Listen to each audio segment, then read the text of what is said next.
everybody at home. That's actually quite funny. Clean eating is not about washing your food. Oh, the dude behind the camera just said that. It's quite funny.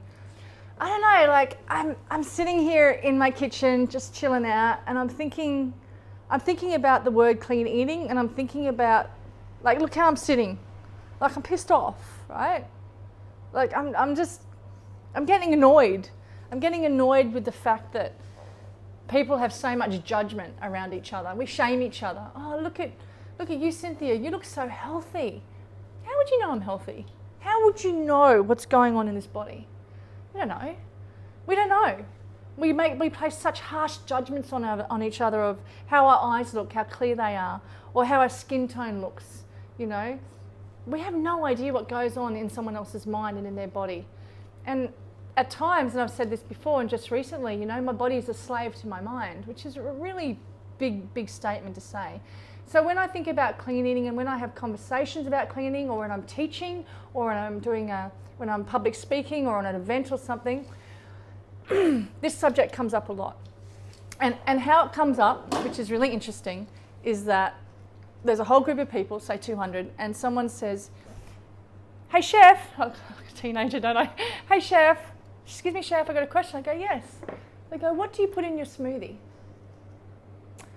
And I look down at this beautiful human being, and I compose myself, and I go, "Cynthia, stop being such a Nazi," because I can get like that, right? We can get cynical and nasty in this industry, any industry, dude. Let's be honest, like. And I look down and I think about the first day I made a smoothie, which was 15 years ago.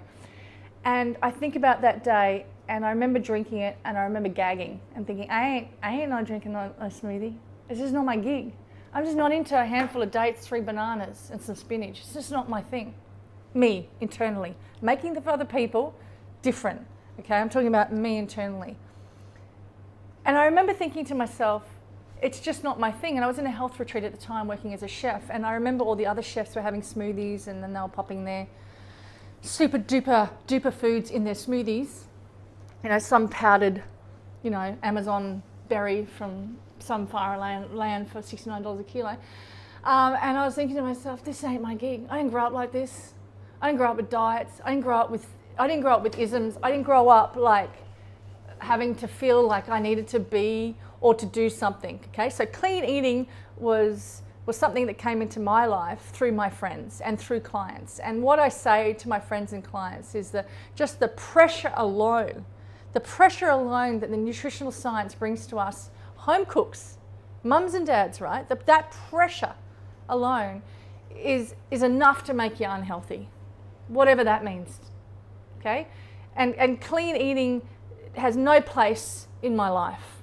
I don't associate with it. Look at me, how I'm looking up at my kitchen, and I'm looking around what I've got in my kitchen. I don't associate with clean eating. I associate with nature. I have a value system around nature, and I encourage you all to come with me and to sit in that realm. And all it means, truly all it means, is food that has low interference, that is minimally processed, that is close to nature intended to be, with a vibration that matches you and matches me. So when I'm thinking about the question that I get asked about clean eating in a retreat or when I'm public speaking, and smoothies, I just go, this is who I am, this is what I like, and this is where I'm comfortable. I do not for 1 second look up here in this area and think about how much nutrition is in that almond, that wheat, that barley, that flax, that oat, that flour, that kamut, that date, that azuki bean. I do not once even comes into my body or my own soul thinking of what's in it, right? What I think about is, how do I make that taste great when my family are going to sit at the table and go, holy fucking shit, Cynthia, that is the best meal I ever had. That's what I do.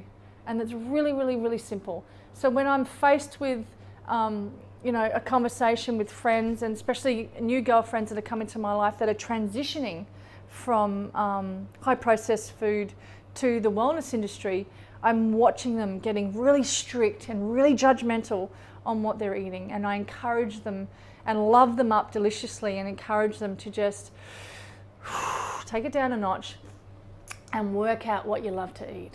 If you love to eat pizza, let's look at the pizza. Let's look at the dough. What sort of wheat is that? Let's look at a kamut or a spelt. What sort of salt are you putting in the dough? Let's look at Himalayan salt. What sort of cheese are you putting on your pizza? Let's look at really high quality biodynamic dairy, or let's look at some sort of a really high quality nut cheese that you can make at home. Let's look at the vegetables on in there. So we don't go, you shouldn't eat that. We go, let's eat that. And let's tie it in with nature and make it really, really simple. And that's what I do. I facilitate your creativity in the kitchen to bring you to a place of ease and flow, to chill the fuck out, let's be honest.